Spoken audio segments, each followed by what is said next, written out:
Après 20 années de pouvoir marquées par l'impunité, la corruption croissante et un endettement public vertigineux, Faure Gnassingbé a créé de toutes pièces une nouvelle constitution au sein de laquelle il s'est d'une part taillé un bon costume de président de conseil des ministres à vie et, d'autre part, a inventé un poste de président de la République vidé de tout pouvoir. Mais que réserve le nouveau monarque au Togolais? Au moment où Faure Gnassingbé se faisait déposer sur le fauteuil présidentiel en 2005 par une petite frange de l'armée togolaise juste après le décès de son père, de nombreux observateurs avaient alerté sur la propension de cet héritier à faire comme son géniteur, c'est-à-dire régner ad vidertam. 20 ans plus tard, tous ceux qui, à l'époque sous une fausse bannière de politiciens modérés, appelaient à accorder le bénéfice du doute à Faure Gnassingbé, cherchent désormais à disparaître par le trou d'une fourmi. Le fils du général Gnassingbé Yadema vient de prouver aux yeux du monde entier qu'il est déterminé à demeurer au pouvoir contre vent et marée en passant par tous les moyens y compris les voies illégales. Depuis le mois de décembre 2023 qui marquait la fin du mandat des députés élus en 2018, le régime sexagénaire du Togo a élaboré une stratégie pour violer la souveraineté des Togolais en leur imposant une nouvelle constitution, instituant un régime parlementaire en matière de gouvernance. Et selon Faure Gnassingbé et sa minorité, le Togo est rentré dans un système au sein duquel l'élection du président de la République au suffrage universel est supprimée. Désormais Faure Gnassingbé devient président du Conseil des ministres en conservant tous ses pouvoirs d'antan et un vieil homme du nom de Jean-Lucien Savy de Tové est nommé président de la République, titre honorifique.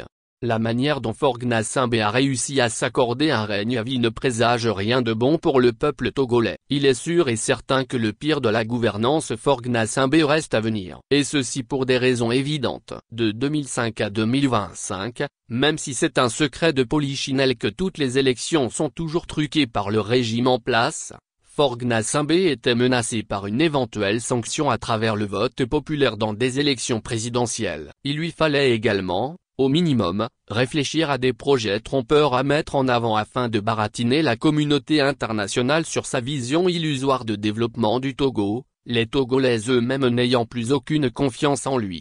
Malgré cette éventuelle épée de Damoclès qui pendait sur la tête de Faure Gnassingbé, ce dernier ne s'est jamais préoccupé d'impulser un développement véritable et sérieux au Togo. Bien au contraire, aidé par une petite minorité issue de la vieille garde de son père et d'anciens potes d'adolescence, le chef de l'État togolais a passé les 2 décennies à multiplier des projets économiques qui, en réalité, sont destinés à alourdir la dette publique et gonfler les comptes en banque de cette minorité.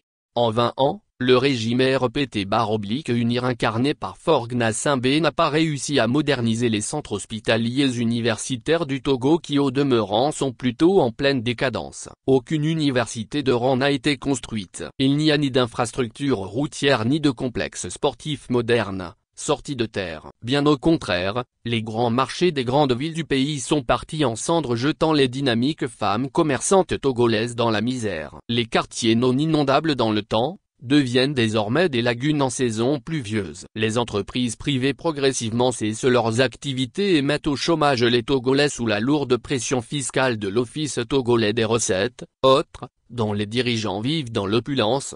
Il convient de noter que ce sombre tableau du bilan de Faure Gnassingbé s'est dessiné à une période où on pouvait noter une relative sagacité de la société civile togolaise et un exercice, quoique difficile, des droits politiques notamment les libertés de se réunir, de s'exprimer et de manifester.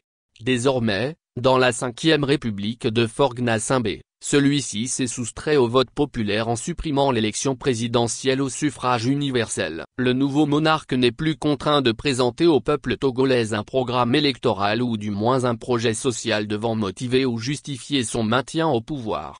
En guise de preuve, le 03 mai, il est apparu pour prêter serment et a aussitôt disparu pour laisser ses laquais finir la comédie qu'il a pris le temps de mettre en scène. Pire, le régime RPT-UNIR est devenu totalement réfractaire aux voix contradictoires et a réussi à inféoder la justice et les autres institutions de la République à ses projets liberticides. Il s'ensuit que les opposants politiques sont jetés en prison ou envoyés en exil tout comme les journalistes indépendants, les OSC et les partis politiques empêchés de mener librement leurs activités sur tout le territoire. Dans ces conditions, il faut bien déduire que Faure Gnassingbé est désormais plus libre de gouverner comme bon lui semble. L'expérience des 20 précédentes années laisse présager une poursuite de la corruption à tous les niveaux, une promotion de l'impunité pour les délinquants à col blanc, un endettement public irréfléchi et une instrumentalisation de la justice contre le peuple souverain. L'horizon de la 5e République de Faure Gnassingbé est foncièrement sombre pour le peuple togolais.